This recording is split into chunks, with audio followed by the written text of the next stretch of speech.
প্রিয় শ্রোতা বন্ধুরা, আপনারা শুনছেন হুমায়ুন আহমেদের লেখা হিমু সিরিজের গল্প হিমুর আছে জল।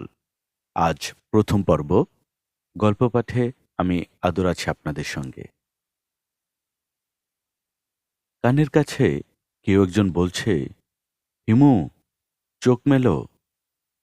আমি চোখ মেলতে পারছি না। চোখের পাতা সীসার মতো ভারী। ভারী প্রসঙ্গে চোখের পাতাকে সীসার সঙ্গে তুলনা করা হয় কেন? অনেক ধাতু আছে সীসার চেয়ে ভারী, যেমন লোহা। আমি কখনো বলি না চোখের পাতা লোহার মতো ভারী। লেখকরা এক একটা জিনিস চালু করেন, সেগুলি চালু হয়ে যায়। প্রাচীনকালে বাতাসে প্রদীপ নিভত, তখন ধপ করে শব্দ হতো। লেখকরা লিখলেন, ধপ করিয়া প্রদীপ নিভিয়া গেল, তাই চালু হয়ে গেল। ইলেকট্রিক বাতি নেভা প্রসঙ্গেও এখনকার লেখকরা লিখেছেন, ধপ করে বাল্ব নিভে গেল। আমি ডান পায়ে ঝাঁকি দেওয়ার চেষ্টা করলাম। ঘুম তাড়ানোর সহজ উপায় পা দিয়ে ঝাঁকি দেয়া। পারলাম না। হাত পা যেন অবশ হয়ে গেছে। গায়ের ওপর দিয়ে ঠান্ডা হাওয়া বইছে। ভালোই ঠান্ডা লাগছে। এতে ঘুম আরো গাঢ় হচ্ছে। হাত পা গুটিয়ে কুকুর কুণ্ডুলি নিদ্রা। মাছের তেলে মাছ ভাজার মতো নিজে রোমে নিজে গরম হওয়া। হিমু, চোখ মেলো। আবার শুনলাম কোনো একজন আমার ঘুম ভাঙানোর জন্য ব্যস্ত হয়ে পড়েছে। সেই কোনো একজনের গলা ক্রিকেটের ধারাভাষ্যকার চৌধুরী জাফরুল্লাহ শারাফতের মতো ভারী। উনি আমাকে কেন ডাকবেন বুঝতে পারছি না। ক্রিকেটের সঙ্গে আমার কোনো সম্পর্ক নেই। এটা কি কোনো স্বপ্নদৃশ্য? মনে হয় না। স্বপ্নদৃশ্য হলে যে ডাকছে তাকে দেখা যেত। চৌধুরী জাফরুল্লাহ সাহেবকে স্বপ্নে দেখারও কিছু নেই। আমি বিড়বিড় করে বললাম, আপনি যেই হন, কানের কাছে ঘ্যান ঘ্যান করবেন না। বলতে বলতে ঘুম ভেঙে গেল। প্রথম কিছুক্ষণ বুঝতেই পারলাম না আমি কোথায়। ঘুম ভাঙার পর নিজের অবস্থান বুঝতে 10 সেকেন্ড সময় লাগে। নিয়ম হচ্ছে এই 10 সেকেন্ড চোখ বন্ধ করে থাকা, তারপর চোখ মেলে নিজের অবস্থান বুঝে নেয়া।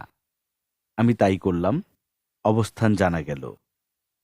আমি শুয়ে আছি দোতলা লঞ্চের ডেকে। অন্ধকারে লঞ্চ চলছে। ইঞ্জিনের ধকধক শব্দ হচ্ছে।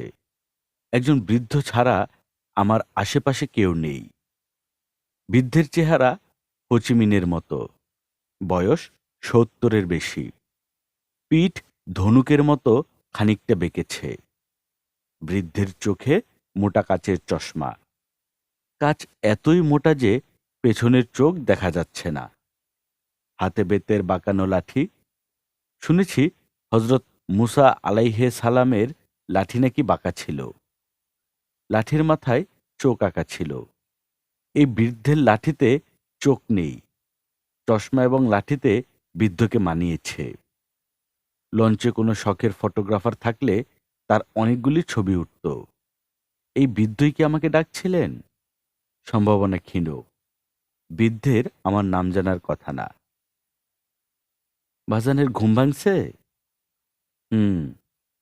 সে তো কষ্ট পাইতেছিলেন, এই জন্যে আমার চাদরটা আপনার গায়ে দিছি। নয়া চাদর আমার মেয়ের জামাই খরিদ করে দিছে। এখন কি চাদর ফেরত চান? বৃদ্ধ কিছু বলল না। অবাক হয়ে তাকিয়ে থাকল। সে নিশ্চয়ই আমার কাছে ধন্যবাদ সূচক কথাবার্তা আশা করেছিল। কিন্তু নিজের গায়ের চাদর অন্যকে দিয়ে বৃদ্ধ কিছু প্রশংসা আশা করতেই পারে। মানুষ প্রশংসা শুনতে ভালোবাসে। আমি শোয়া থেকে বসলাম। আয়োজন করে হাই তুলতে তুলতে বৃদ্ধকে বললাম, 2টা টাকা দিন তো। ময়লা নোট দিবেন না। ময়লা নোট ভর্তি থাকে জীবাণু। এখন জীবাণু ছানাছানি করতে পারবো না। হাতের কাছে লাইফবয় সাবান নেই যে হাত ধুয়ে জীবাণুর কাছ থেকে সুরক্ষা নিব। বাজান, আপনার কথা কিছু বুঝতেছি না। আরো সহজ করে বলি, 2টা টাকা দেন, চা খাবো। চা খাওয়ার টাকা দিব? হ্যাঁ, টাকা ছাড়া ওরা চা দিবে কোন দুঃখে? আমি দিব? হ্যাঁ, আপনি দিবেন। গায়ে চাদর দিয়েছেন, এখন চা খিলান। ৳২ ভাঙতি নাই। ভাঙতি না থাকলে ৳৫ একটা নোট দেন, ৳৩ ফেরত দিব। বৃদ্ধ অসহায় ভঙ্গিতে এদিক ওদিক তাকিয়ে পাঞ্জাবির পকেট থেকে ৳৫ একটা নোট বের করতে করতে বলল, গায়ের চাদরটা ফেরত দেন। আমি বললাম, এখন ডিজিটাল বাংলাদেশ। হাত থেকে কিছু বের হয়ে গেলে আর ফেরত আসে না। কাজেই খামাখা চাদর চাদর করে মুখে ফেনা তুলবেন না। চাদরের ব্যাপারটা ভুলে যান। বৃদ্ধ হতাশ গলায় বলল, বাজান, এসব কি কন? আমি হাই তুলতে তুলতে বললাম, সহজ কথা দিয়ে শুরু করেছি, আরো কঠিন কথা শুনতে হবে? রাতে লঞ্চের হোটেলে খানা খাবো, খানার টাকা দিবেন। লঞ্চের টিকিট কাটি নাই, টিকিটের টাকা দিবেন। হাঙ্কি পাঙ্কি করবেন না। হাঙ্কি পাঙ্কি বুঝেন তো? বাজান, আমি তো বিরাট বিপদে পড়লাম। বিপদে তো অবশ্যই পড়েছেন। মানুষ খাল কেটে কুমির আনে, আপনি চাদর বিছিয়ে বাঘ নিয়ে এসেছেন। হালুম। আমার বিকট হালুম শুনে বৃদ্ধ চমকে খানিকটা পিছালেন। তার চোখে সংশয়। তিনি ধরে নিয়েছেন চাদর ফেরত পেতে তার ঝামেলা হবে। আমি বৃদ্ধের হাত থেকে টাকা নিয়ে বের হয়ে গেলাম। বৃদ্ধ চোখ বড় বড় করে আমার দিকে কিংবা আমার গায়ে তার চাদরটার দিকে তাকিয়ে রইলেন।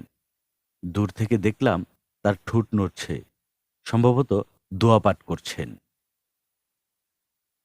৩ তলা লঞ্চের ২ তলায় চায়ের দোকান। এখানে শুধু চা বিক্রি হয় না, ভাতও বিক্রি হয়।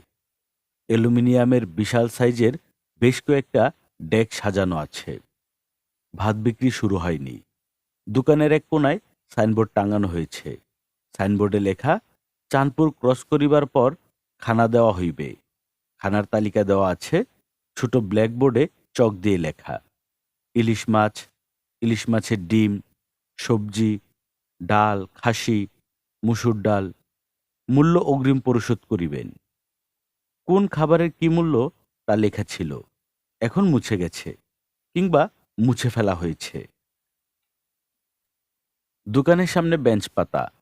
বেঞ্চে যুবক বয়সী দুজন উদাস ভঙ্গিতে চা খাচ্ছে। দুজনের গলাতেই লাল রঙের মাফলার। দুজনের গায়ের শার্টের রং হলুদ। তাদের চোখে চশমার ফ্রেমও একই। বুঝাই যাচ্ছে এরা কঠিন বন্ধু।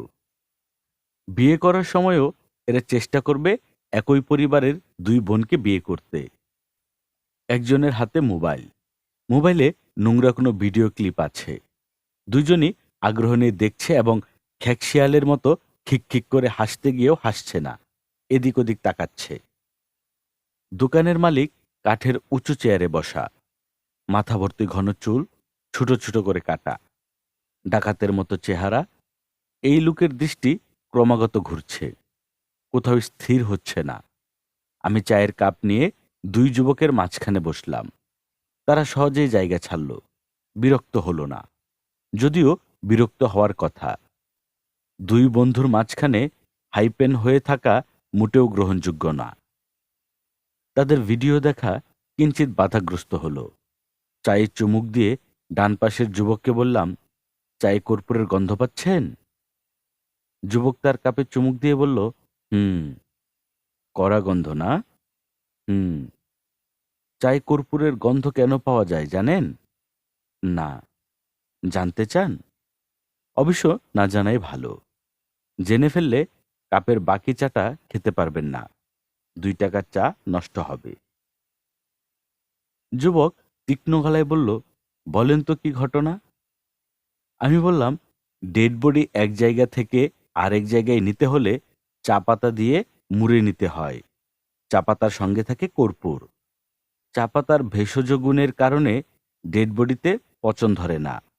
ওই চা পাতা পরে খুবই সস্তা দরে বিক্রি করে দেওয়া হয়। ডেড বডির চা পাতায় বানানো চায়ের কাপে কর্পূরের গন্ধ। এখন বুঝেছেন? পরিষ্কার বুঝেছি, আর বলতে হবে না। যুবক চায়ের কাপ নামিয়ে আঙুল ফুটাতে লাগলো। যুবকের চোখ মুখ শক্ত। পরিষ্কার বোঝা যাচ্ছে যুবক একটা ঘটনা ঘটাবে। বাঘ শিকারের উপর লাফ দিয়ে পড়ার আগে মাটিতে লেজ দিয়ে বাড়ি দেয়। মানুষের লেজ না থাকার কারণে সে আঙুল ফোটায়, অনেকে থুতু ছিটায়। এই যুবকের বন্ধু ভীতু প্রকৃতির। সে চাপা গলায় বলল, বাদ দে দোস্ত, বাদ দে। বাদ দেব কেন?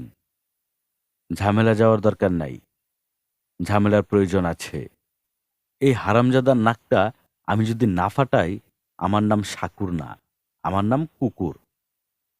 আমি গলা নামিয়ে আন্তরিক ভঙ্গিতে বললাম, শাকুর ভাই, ভিডিওতে কি দেখাচ্ছেন আমাকে দেখাবেন? আমার কথা বলার ভঙ্গিতে হোক বা অন্য কোনো কারণেই হোক, শাকুর ভাই আমার দিকে বন্ধু ভঙ্গিতে তাকালেন। হাই তুলতে তুলতে বললেন, প্রাইভেট জিনিস দেখেছি, আপনার দেখা ঠিক না, দেখলে লজ্জা পাবেন। দেশি মেয়ে না বিদেশি? দেশি। মডেল কন্যা? না, আমাদের অঞ্চলের মেয়ে, নিজে ইচ্ছে করে তুলেছে। এখন আমাদের দুজনকে দোষ দেয়, আমরা নাকি ফান্দে ফেলে ছবি তুলেছি। আপনি বলেন, মেয়ে ছেলে কি ফান্দে পড়ার জিনিস? ফান্দে পড়িয়া বগা কান্দে, এই গান শোনা যায়, কিন্তু ফান্দে পড়িয়া ভোগী কান্দে এমন গান নাই। আমি বললাম, অতি সত্য কথা বলেছেন, এরকম সত্য কথা সচরাচর শোনা যায় না। তাহলেই বুঝেন, আপনাদের ভিডিওর দোকান আছে? হুম, আমাদের ভিডিওর ব্যবসা, ভিডিও ফিল্ম বানাবো। আমি পরিচালক। আমার প্রথম কাজ, নায়িকার সন্ধানে ঢাকা গিয়েছিলাম। নায়িকা পেয়েছেন? একজন পেয়েছি, হাইট খুবই কম, এইটাই সমস্যা। কায়দা করে ক্যামেরা ধরতে হবে, অর্ডার দিয়ে 1 ফুট হাইটের জুতা বানাতে হবে। ভালো ঝামেলায় আছেন বুঝতে পারছি। আপনি কি চায়ের দোকানিকে সত্যি মারবেন? অবশ্যই। না মারলে বাপ মায়ের দেয়া আকিকা করা নাম চেঞ্জ করতে হবে, এটা ঠিক না। মারামারি শুরু হবে কখন? রাগ উঠাচ্ছি। রাগ এখনো উঠে নাই, আমার রাগ উঠতে দেরি হয়। এমন হয়েছে রাগ উঠতে 1.5-2 ঘন্টা লেগেছে। আমি উঠে পড়লাম। শাকুর ভাইয়ের রাগ উঠুক, তারপর দেখা যাবে কতদূর কি হয়। আপাতত লঞ্চ ঘুরে ফিরে দেখা যাক। ভূপর্যটক রামানাথ, লঞ্চ পর্যটক হিমু। আমার পর্যটন শুরু হলো লঞ্চের পেছন থেকে। 2 হাত হাতকড়ায় আবদ্ধ একজনকে দেখা গেল।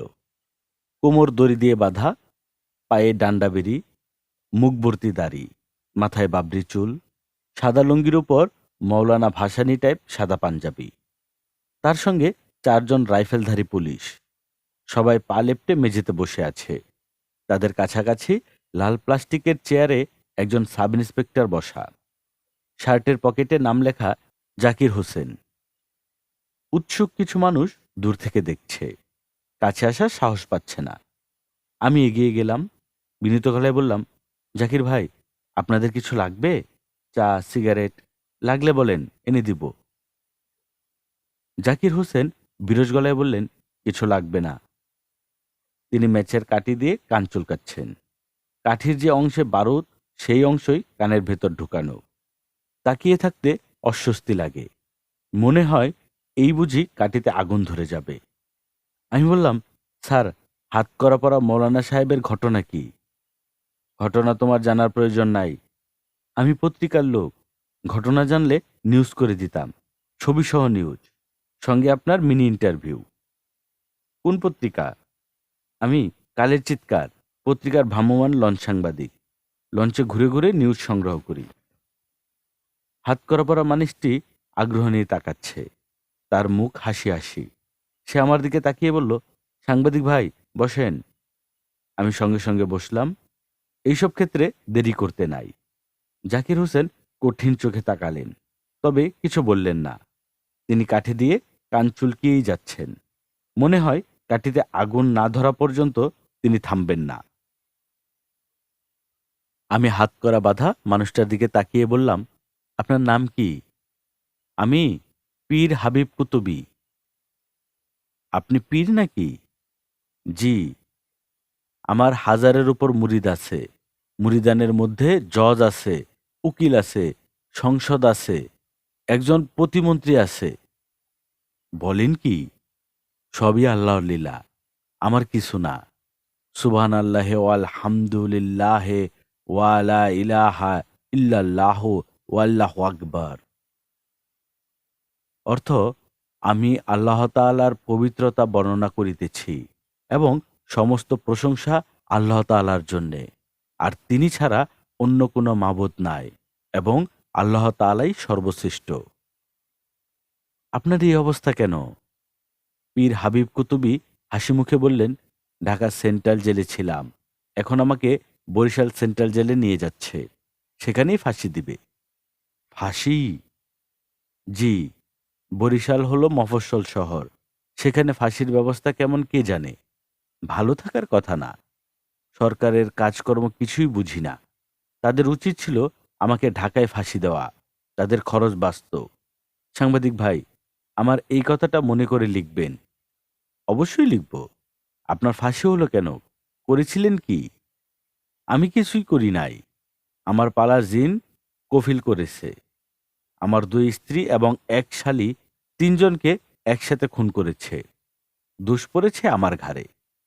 তবে আশায় আছি, শেষ মুহূর্তে জিন কফিল বুঝবে কাজটা সে অন্যায় করেছে। আদালতে গিয়ে বলবে, হুজুরে কেবলা, পীর হাবিব কুতুবী নির্দোষ। আদালতে সে যাবে কিভাবে? জিন চোখে দেখা যায় না বলে শুনেছি। ভুল শুনেছ। তারা নানান বেশ ধরতে পারে। কুকুরের রূপ নেয়, সাদা সাপের রূপ নেয়, মাঝে মধ্যে মানুষের বেশও ধরে। জিন কফিল কি এখন আপনার সঙ্গে আছে? জি আছে। পালা জিন। যাবে কোথায় বলেন? তবে সে এখন কষ্টে আছে। কষ্টে কেন? পানির উপর দিয়ে যাচ্ছি তো, এই কারণে কষ্ট। জিন জাতি পানির উপর দিয়ে চলাচল করতে পারে না। এটা জানতাম না। আগুনের তৈরি জিনিস। বুঝেন না কেন? রাব্বি ইয়ান্নি মুসান্নিয়া দুরু ওয়ান্তা আর হামুর রাহেমিন। অর্থ, হে প্রভু, নিশ্চয় আমাকে কষ্ট আঁকড়াইয়া ধরিয়াছে এবং তুমি দয়ালুদের মধ্যে সর্বাধিক দয়ালু। পীর সাহেব, জিন এখন কোথায়? ওসি সাহেবের কোলে বসে আছে। জিন জাতি উঁচা জায়গায় থাকতে পছন্দ করে। ওসি সাহেব নড়ে চড়ে বসলেন। আমার দিকে তাকিয়ে কঠিন গলায় বললেন, হ্যালো সাংবাদিক, অনেক কথা শুনেছেন, এখন যান, খুচরা আলাপ বন্ধ করেন। আমি উঠে দাঁড়াতে দাঁড়াতে বললাম, একটা অনুরোধ। দুষ্টু প্রকৃতির খুনি জিন কফিল আপনার কোলে বসে আছে, আপনি একটু সাবধানে থাকবেন। দেশলাইয়ের কাঠি দিয়ে কান চুলকাবেন না, দুর্ঘটনা ঘটতে পারে। কি দুর্ঘটনা? মনে করুন কাঠির মাথা ভেঙে কানের ভেতর থেকে গেল, বিরাট টেনশন, কাঠির মাথায় আগুন ধরে যায় কিনা। You get lost. চলে যাচ্ছি স্যার, প্রয়োজন পড়লে খবর দিবেন, আমি ৩ তলার ডেকে আছি। ওসি সাহেব ক্ষিপ্ত গলায় বললেন, খামাখা বাতচিত করতেছেন কেন? নিষেধ করলাম না? সাংবাদিকের আমি ছিরি। অশ্লীল কথা বলবেন না স্যার। চুপ বললাম, চুপ। চায়ের দোকান থেকে হইচইয়ের শব্দ আসছে। মনে হয় ধুন্ধুমার শুরু হয়েছে। দৌড়াদৌড়ির শব্দ, চিৎকারের শব্দ। মাঝ নদীতে লঞ্চ হঠাৎ থেমে গেল। প্রতি লঞ্চেই ৩ জন আনসার থাকে। আনসারদের বাঁশির শব্দ শোনা যাচ্ছে। অতি ক্ষুদ্র ঝামেলার সময়ও দেখা যায় আনসাররা নিজেদের রাইফেল ফেলে দিয়ে প্রাণপণ শব্দে বাঁশি বাজায়। জাকির হোসেন চিহ্নিত ভঙ্গিতে উঠে দাঁড়ালেন। আমার দিকে তাকিয়ে পুলিশি ধমক দিলেন, এখনো দাঁড়িয়েছেন কেন? চলে যেতে বললাম না? পীর সাহেব বললেন, সাংবাদিক ভাই থাকুক না, ওনার সঙ্গে কথা বলে মজা পাচ্ছিলাম। এত মজার প্রয়োজন নাই। পীর সাহেব বললেন, আপনাদের নাই, মজা পাওয়ার অনেক সময় আপনাদের আছে। আমার মজার প্রয়োজন আছে, কারণ আমার সময় শেষ। সাংবাদিক ভাই, আপনাকে একটা আমল শিখিয়ে দেই। এই আমল নিয়মিত করলে নাজাত পাবেন। আমাদের সবার জন্য নাজাত প্রয়োজন, এমনকি জিন জাতির জন্যও নাজাতের প্রয়োজন। আমি জাকির হোসেনের দিকে তাকিয়ে বললাম, স্যার, অনুমতি দেন, আমলটা শুনে যাই, আমার নাজাত পাওয়ার বিশেষ প্রয়োজন। জাকির হোসেন হ্যাঁ না কিছুই বললেন না। মনে হচ্ছে আমল শোনার অনুমতি দিলেন। পীর সাহেব বললেন, সাংবাদিক ভাই, যতবার ঘুমাতে যাবেন ততবার এই আমল করবেন। খাস নিয়তে বলবেন, আল্লাহুম্মা বিস্মিকা আমতুয়া আহিয়া। অর্থ, হে আল্লাহ, তোমারই নামে আমি মৃত্যুর কোলে অর্থাৎ নিদ্রায় যাইতেছি এবং জীবিত হইব। সাংবাদিক ভাই, মনে থাকবে? থাকবে। তাহলে যান, হইচই কি হইতেছে খোঁজ নেন। আপনারা সাংবাদিক মানুষ। যেখানে হইচই সেখানেই সাংবাদিক, যেখানে খুন খারাবি সেখানে পুলিশ, যেখানে আল্লাহ খুদার নাম সেখানে পীর মুর্শিদ, যেখানে মদ মেয়ে মানুষ সেখানেই দালাল। আমি জাকির হোসেনের দিকে তাকিয়ে বললাম, স্যার, হইচইটা কিসের সেই সন্ধান নিয়ে আপনাকে কি জানাবো? জাকির হোসেন কঠিন গলায় বললেন, প্রয়োজন নাই। পীর কুতুবী বললেন, ওনার প্রয়োজন নাই, কিন্তু আমার প্রয়োজন আছে। সাংবাদিক ভাই, কি ঘটনা আমাকে জানাবেন। আমি জিন কফিলের মাধ্যমে সংবাদ নিতে পারি, তবে সে মিথ্যে কথা বলে। জিন জাতি মানুষের চেয়েও বেশি মিথ্যা বলে। চায়ের দোকানের ঝামেলা এখনো লাগে নাই, তবে লাগবে। আনসারের বাঁশি বাজানোর কারণ ভিন্ন। চলন্ত লঞ্চে ছিনতাই হয়েছে। ছিনতাইকারী ধরা পড়েছে। তার বয়স 17-18। করুণ চেহারা। পায়জামা পাঞ্জাবিতে তাকে নিতান্তই অসহায় দেখাচ্ছে। সে এক পান ব্যবসায়ী, খুতির টাকা সরিয়েছে। টাকার পরিমাণ খারাপ না, 2,46,000। পান ব্যবসায়ী এখন কোনো ঝামেলায় যাচ্ছেন না। টাকাটা ফেরত চাচ্ছেন। টাকাটা আনসারদের কাছে। তারা টাকা ফেরত দিবে না। তারা হেডকোয়ার্টারে টাকা জমা দিবে। প্রমাণ দিয়ে সেখান থেকে টাকা নিতে হবে। লাল মাফলার শাকুর ভাই আমাকে দেখে বললেন, ঘটনা বুঝেছেন? আনসাররা টাকা মেরে দেওয়ার ধান্দায় আছে। শাকুর ভাইয়ের দোস্ত বললেন, ইহা সত্য। পান ব্যবসায়ী কোথায়? পুলিশের ওসি সাহেবের কাছে গেছে। বোকাশোকা মানুষ এ টাকা উদ্ধার করতে পারবে না, তবে আমি ব্যবস্থা নিব। আনসারের গলায় পাড়া দিয়ে টাকা বের করব। টাকা খরচ হবে উন্নয়নমূলক কর্মকাণ্ডে। পান ব্যবসায়ী কিছু পাবে না?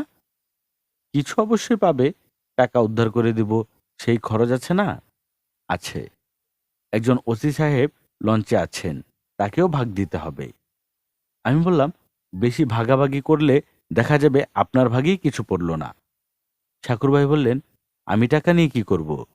নাটক বানাচ্ছি, টাকার প্রয়োজন আছে, তবে অন্যের টাকা কেন নিব? আমি ছাত্রলীগ বা জাতীয় ছাত্রদল করলেও একটা কথা ছিল, যে কোনো টাকায় এদের হক আছে। সত্য কথা বলছি না? অবশ্যই। নাটক করার অভ্যাস আছে? না, তবে শখ আছে। শিখিয়ে দিলে পারবো। আপনার মতো গুণী পরিচালকের হাতে পড়লে জীবনের একটা গতি হয়ে যাবে। চোখ টেরা করতে পারেন? চেষ্টা করলে পারবো। চোখ টেরা করে দেখান তো। আমি চোখ টেরা করে দেখালাম। পরিচালক সন্তুষ্ট হয়ে বললেন, আপনাকে দিয়ে হবে। আমার একটা ক্যারেক্টার আছে, মেয়ে ছেলে দেখলেই টেরা হয়ে যায় এবং তোতলাতে শুরু করে। Comedy character. তোতলাতে পারেন? সেইভাবে পারি না, তবে চেষ্টা ত্রুটি হবে না। তোতলাতে তোতলাতে বলুন তো, কেমন আছো রিনা? কে কে মন আছো রিনা? বাহ, ভালো হয়েছে। 100% ওকে। আপনাকে নিয়ে নিলাম। আমি পরিচালককে কদমবুসি করে ফেললাম। পরিচালক হষ্ট গলায় বললেন, ভিডিও ক্লিপ দেখতে চেয়েছিলেন, নেন, আড়ালে নিয়ে দেখেন। পাটক্ষেতের ভিতরে ভিডিও করা, ক্লিয়ার ভিউ পাবেন না। তারপরেও যা আছে যথেষ্ট। মেয়ের নাম সুলতানা, ক্লাস 9-এ পড়ে। এই বয়সে পেকে ঝানু নারিকেল হয়ে গেছে। দেখেন কেমন খিলখিল হাসি। দেখলেন? হুম। কেউ খিলখিল করে হাসতে হাসতে ন্যাংটো হতে পারে, তাও ক্যামেরার সামনে? কাজটা কঠিন। এলাকার সাংসদ লোকজন নিয়ে যখন আমাকে ধরে নিয়ে গেলেন, তাকেও আমি এই কথা বললাম। আমি ভদ্রভাবে বললাম, স্যার, খিলখিল করে হাসতে হাসতে কোনো মেয়ের পক্ষে কি ক্যামেরার সামনে কাপড় খোলা সম্ভব? সাংসদ বললেন, আজকালকার মেয়েদের পক্ষে সবই সম্ভব। আমাকে পুলিশের হাতে তুলে দিয়ে বললেন, 24 ঘন্টার মধ্যে অ্যাকশন চাই। আমার এলাকায় অনাচার হবে না। আমি তখন ওসি সাহেবকে 20,000 টাকা নাজরানা দিলাম। ওসি সাহেব টাকা পকেটে রাখতে বললেন, ক্যামেরার সামনে এই অবস্থায় খিলখিল অসম্ভব। পুরো ঘটনা আপোষে ঘটেছে। এতে কোনো সন্দেহ নাই। সাংসদের সব কথা শুনলে আমাদের চলে না। আমাদের ইনকোয়ারি করতে হবে, কঠিন তদন্ত হবে, তারপর ব্যবস্থা। শাকুর ভাই, আপনার নাটকের নাম কি? নাটকের নাম কেদোনা পারুল। রোমান্টিক অ্যাকশন এবং হাই ফ্যামিলি ড্রামা। নাম কেমন হয়েছে? আমি বললাম, প্যানপেনা নাম হয়েছে। কান্দিস না পারুল নাম হলে ভালো হতো।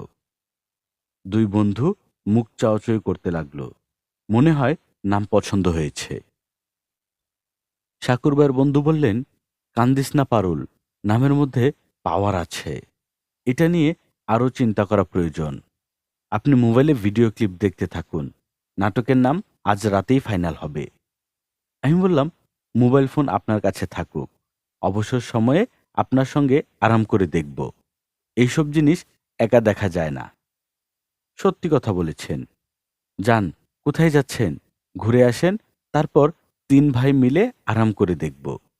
দেখার মতো অনেক জিনিস আছে। আমি দোতলার ডেকে চলে গেলাম। বৃদ্ধ আগের জায়গাতেই বসা। আমাকে দেখে করুণ গলায় বলল, বাজান, চাদরটা কি দিবেন? আমার শীত লাগতেছে। আমি বললাম, লঞ্চ বন্ধ, বাতাস নাই, শীত লাগবে কেন? বৃদ্ধ চিহ্নিত গলায় বলল, লঞ্চ বন্ধ কি জন্যে? জানি না, খোঁজ নেব? বাজান, খোঁজ নেন। জানি না কি জন্যে যেন ভয় লাগতেছে। লঞ্চের খোঁজ নিয়ে জানালাম, অবস্থা ভয়াবহ। একই সঙ্গে লঞ্চের হাল ভেঙেছে, ইঞ্জিন নষ্ট হয়েছে। লঞ্চ আপন মনের মাধুরী মিশিয়ে পানিতে ভাসছে। সারেঙ্গের নাম খালেক, বাড়ি চট্টগ্রাম। তার জ্বর উঠেছে 105। সে বিড়বিড় করে আপন মনে কথা বলে যাচ্ছে। সকিনার মা নামে একজনকে চোখ বড় বড় করে খুঁজছে। যে পানি ঢালছে কিছুক্ষণ পর তার মুখের দিকে তাকিয়ে বলছে, ও সকিনার মা, তুই কডে?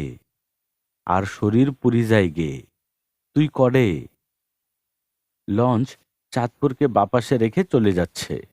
আব্দুল খালেক লাফ দিয়ে উঠে বিছানায় বসল। ঝলমলে চাঁদপুরের দিকে তাকিয়ে আনন্দিত গলায় বলল, জার্গে, চাঁদপুর জায়রগে। চাঁদপুর চলে যাওয়াতে তাকে খুবই আনন্দিত মনে হচ্ছে। এখন মধ্যরাত্রি, লঞ্চ মোহনায় দুলছে। আকাশ মেঘাচ্ছন্ন, মাঝে মাঝে বিদ্যুৎ চমকাচ্ছে। যে কোনো মুহূর্তে ঝড় শুরু হবে। ঝড়ের সময় লঞ্চকে কে সামলাবে বোঝা যাচ্ছে না। সারেং খালেকের জ্বর আরও বেড়েছে। মাথায় পানি ঢেলে এই জ্বর কমানো যাবে না, দমকল ডাকতে হবে। অল্প বাতাস ছেড়েছে, এতেই লঞ্চ এপাশ ওপাশ করতে শুরু করেছে। ছোট জেনারেটর এতক্ষণ চলছিল। কিছুক্ষণ আগে জেনারেটর বন্ধ হয়েছে। পুরোপুরি বন্ধ হয়নি, মাঝে মাঝে চালু হচ্ছে। এখন ভরসা কয়েকটা হারিকেন। আজকালকার চাইনিজ মোবাইলে টর্চলাইটের মতো থাকে। মোবাইলধারীরা তাদের টর্চলাইট জ্বালিয়ে দিয়েছে। এতে অন্ধকার কমেনি, বরং বেড়েছে। সারেঙ্গের মাথায় যে পানি ঢালছে তার নাম হাবলু মিয়া, বয়স 15-16। হাস্যমুখী। সম্ভবত তার জীবনের মোটো হলো সর্ব অবস্থায় আনন্দে থাকতে হবে। আমি বললাম, লঞ্চের লোক বলতে কি তোমরা দুজন? আর কেউ নাই? কি বলেন স্যার, দুজনই কি এত বড় লঞ্চ চলে? ইঞ্জিন মাস্টার আছে, খালাসি আছে, লঞ্চ মালিকের ছোট পোলা কাদের সাহেব আছেন। কাদের সাহেব কোথায়? সারেঙ্গের কেবিনে আছেন। উনার কাছে খবরদার যাবেন না। সমস্যা কি? উনি অসামাজিক কাজে ব্যস্ত, তার উপর মাল খেয়েছেন। স্যারের কেবিনে মেয়ে ছেলে আছে। বলো কি? উনার সঙ্গে লাইসেন্স করা পিস্তল আছে, মিজাজও উগ্র। আমারে তাক কইরা একবার গুলি দিছিলেন। নিশা অবস্থায় ছিলেন বললা গুলি লাগে নাই। নিশার মধ্যেও উপকার আছে। নিশার উপকার কথা ভেবেই হয়তো হাবলু মিয়া মনের আনন্দে হলুদ দাঁত বের করে হাসল। তার কাছ থেকে লঞ্চে অসামাজিক কাজের নানান গল্প শুনে ডেকে ফিরছি। হঠাৎ একটা কেবিনের জানালা খুলে গেল। আতঙ্কিত এক তরুণীর গলা শোনা গেল, এক্সকিউজ মি, আপনি কি লঞ্চের কেউ? আমি বললাম, হ্যাঁ। ম্যাডাম, কি লাগবে বলুন? চা খাবেন? চা এনে দিব? চা আমার সঙ্গে আছে, চা লাগবে না। আপনি ১ মিনিটের জন্যে কেবিনে আসবেন? আমি প্রচণ্ড ভয় পাচ্ছি। সাঁতার জানেন না?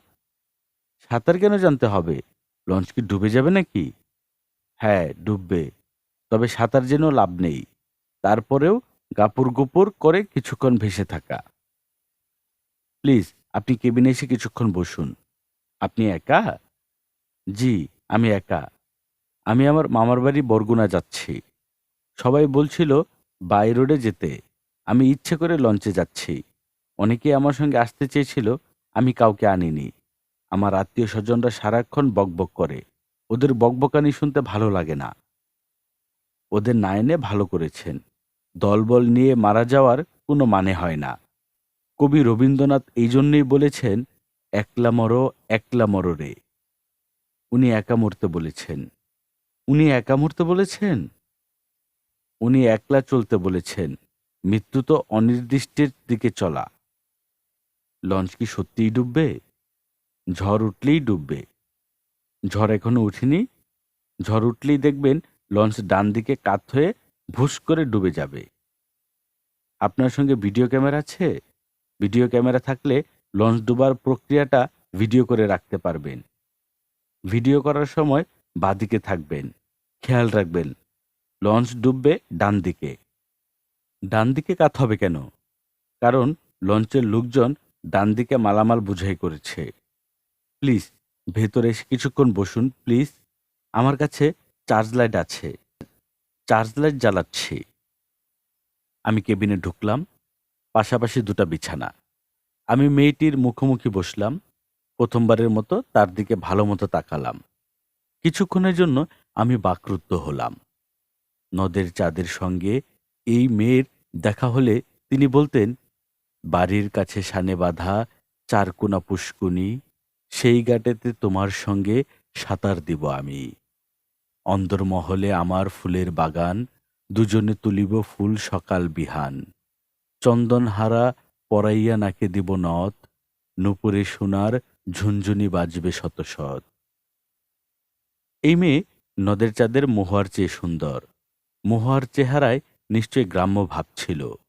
এই মেয়ে টাকশালের নতুন রূপার টাকার মতো ঝকঝক করছে। আমি রূপবতীদের চেহারায় কোথাও না কোথাও কিছু ত্রুটি থাকে। আমি ত্রুটি খুঁজে বেড়াচ্ছি। এমনকি হতে পারে মেয়েটার একটা দাঁত গেজা, কান ছোট বড়, নাকের ভেতর থেকে লুম উকিঝুঁকি দিচ্ছে। রূপবতী বলল, আপনি টেরা নাকি? না, আমি একটা ভিডিও নাটকের সুযোগ পেয়েছি। নাটকের চরিত্র সুন্দর মেয়ে দেখলেই টেরা হয়ে যায়। প্র্যাকটিসের উপর আছি। আপনাকে দেখে টেরা হওয়ার প্রস্তুত করলাম। আপনার ভয় কি কমেছে? তোতলাচ্ছেন কেন? আমি যে চরিত্রটা করছি সে যে শুধু টেরা তা না, তোতলায়ও। ভালো কথা। আপনি করেন কি? প্যাসেঞ্জারদের চা পানি খাওয়াই, কেবিনে ঝাড় দেই। আপনি কি রাতে খাবার খাবেন? আগে অর্ডার দিয়ে রাখতে হবে। আমি টিফিন ক্যারিয়ারে করে খাবার নিয়ে এসেছি। বিশাল বড় টিফিন ক্যারিয়ারে করে খাবার দিয়েছে। আমার মনে হয় লঞ্চের অর্ধেক মানুষ খেতে পারবে। আপনার নাম জানা হয়নি। আপনার নাম জানা হয়নি। আপনার নাম কি? হিমু। আমার নাম তৃষা। আমি বাংলাদেশে থাকি না। পিএইচডি করছি প্যারিসের ইউনিভার্সিটি অব ওয়াশিংটন। থিসিসের বিষয় কি? থিসিসের বিষয় বললে কি বুঝবেন? বুঝার কথা না, তারপরেও বলুন। হিগস কণা কখনো নাম শুনেছেন? হিগস হচ্ছে ঈশ্বরের কণা, এই কথা শুনেছি। তবে নামকরণ ভুল। সব কণাই ঈশ্বরের কণা। আপনার নাকে সামান্য সর্দির ইশারা দেখতে পাচ্ছি। সর্দি কণাও ঈশ্বরের কণা। তৃষ্ণা নাক মুছতে মুছতে বলল, আপনি কি সত্যি লঞ্চের বয়? তৃষ্ণার কথা শেষ হওয়ার আগেই লঞ্চ প্রবলভাবে দুলে উঠল। ৩৬০ ডিগ্রি ঘুরে গেল। মনে হয় বড় কোনো ঘূর্ণনে পড়েছে। তৃষা বলল, কি সর্বনাশ, হচ্ছেটা কি? আমি বললাম, তেমন কিছু হচ্ছে না। লঞ্চ ঘুরছে। বিশ্ব ব্রহ্মাণ্ডে সবকিছুই ঘুরে। সূর্য ঘুরে, পৃথিবী ঘুরে, ইলেকট্রন ঘুরে। লঞ্চ কেন ঘুরবে না? তৃষা, শাড়িতে আপনাকে খুবই সুন্দর লাগছে, তবে আপনি শাড়ি পাল্টে শার্ট প্যান্ট পরে নিন। কেন? লঞ্চ ডুবলে শাড়ি পরে সাঁতার কাটা মুশকিল। এইসব আপনি কি বলছেন? সত্যি কি লঞ্চ ডুববে? ডুববে। আমি একটা লাইফ বেল্ট জোগাড় করে নিয়ে আসি। লাইফ বেল্ট নিয়ে কেবিনে ঘাপটি মেরে বসে থাকবেন। লঞ্চ ডুবে যাওয়ার পর লাইফ বেল্ট নিয়ে বের হবেন। এর মধ্যে খাওয়া দাওয়া করে নিন। ও গড! ও গড! ও গড, ও গড করবেন না। বরং ও আল্লাহ, ও আল্লাহ করুন। আল্লাহ পাক নানান ধরনের ভাষা দিয়েছেন। তিনি বিভিন্ন ভাষায় তাকে ডাকা পছন্দ করেন। আপনি অবশ্যই লঞ্চের বয় বেয়ারা কেউ না। প্লিজ আপনার পরিচয় দিন। কঠিন সমস্যায় ফেললেন। কঠিন সমস্যা হবে কেন? জ্ঞান হওয়ার পর থেকেই মানুষ তার পরিচয় খুঁজে বেড়াচ্ছে। এখনো পরিচয় পায়নি। যেদিন সে তার পরিচয় পাবে, সেদিনই সর্বজ্ঞানের সমাপ্তি। আপনি চলে যাচ্ছেন নাকি? হ্যাঁ, প্লিজ আরেকটা সমস্যার সমাধান করে দিয়ে যান। আমার পাশের কেবিনে এক হাজব্যান্ড ওয়াইফ উঠেছেন। হাজব্যান্ডের অনেক বয়স, স্ত্রী কম বয়সী। ওরা কেবিনে উঠেই দরজা বন্ধ করেছেন, আর দরজা খুলছেন না। মাঝে মাঝে ওই কেবিনে একটা মুরগি ডেকে ওঠে। তখন মহিলা ফুপিয়ে কাঁদতে থাকেন। আমি কয়েকবার ডাকাডাকি করেছি, কেউ সাড়া দিচ্ছে না। মুরগি ডাকার ব্যাপারটা বুঝতে পারছি না।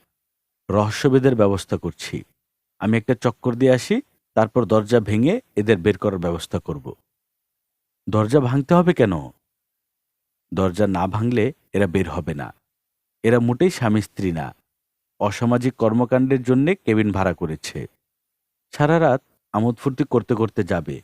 ভোরবেলা পৌঁছাবে বরিশাল। এরা দুজন কেবিন থেকে নামবে না। সারাদিন কেবিনে থাকবে, খাওয়া দাওয়া করবে, রাতে ঢাকা ফিরবে। লঞ্চের সঙ্গে এই বন্দোবস্ত। আপনি জেনে বলছেন নাকি অনুমানে বলছেন? জেনেই বলছি। সারেঙ্গের অ্যাসিস্ট্যান্ট হাবলু মিয়ার সঙ্গে আমার কিঞ্চিত ভাব হয়েছে। সেই বলেছে ৩ নম্বর কেবিনের এক প্রফেসর সাহেবও এই চুক্তিতে ভাড়া নিয়েছেন। তার ছাত্রী সঙ্গে যাবে। শেষ মুহূর্তে ছাত্রী আসেনি। প্রফেসর সাহেব মুখ ভোঁতা করে বসে আছেন। তার ভাড়ার টাকা পুরোটাই জলে গেছে। টাকা শুধু যে জলে গেছে তা না, তিনি নিজেও জলে যাবেন, এই উজ্জ্বল সম্ভাবনা দেখা দিয়েছে। কালের চিৎকার পত্রিকার লঞ্চ সাংবাদিক হিসেবে কোথায় কি ঘটছে দেখা দরকার। আমি ভ্রমণে বের হলাম। তৃষা মেয়েটি ভয় পেতে থাকুক। ভয় ভাঙানোর জন্য যথাসময়ে তার কাছে যাওয়া যাবে। তৃষা ছাড়া লঞ্চের আর কাউকে ভীতু দেখলাম না। সবাই স্বাভাবিক আচরণ করছে। লঞ্চ মোহনায় ঘুরপাক খাচ্ছে। এটা যেন কোনো ব্যাপার না। এখন কালের চিৎকার প্রতিবেদকের প্রতিবেদন।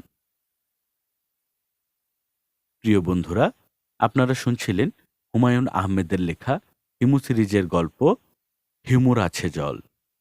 আজ প্রথম পর্ব। গল্প পাঠে আমি আদর ছিলাম আপনাদের সঙ্গে। এরকম গল্প আমরা প্রতিনিয়ত আপলোড করে যাচ্ছি। আমাদের গল্পগুলো ভালো লাগলে বন্ধুদের সঙ্গে শেয়ার করবেন। পরবর্তীতে কোন গল্পটি শুনতে চান কমেন্ট করে জানাবেন। আর আপনি যদি আমাদের চ্যানেলে নতুন হয়ে থাকেন, তাহলে অবশ্যই আমাদের চ্যানেলটি সাবস্ক্রাইব করে দিবেন। আজকের মতো এখানেই বিদায় নিচ্ছি। সবাই ভালো থাকবেন, সুস্থ থাকবেন, সুন্দর থাকবেন। আল্লাহ হাফেজ।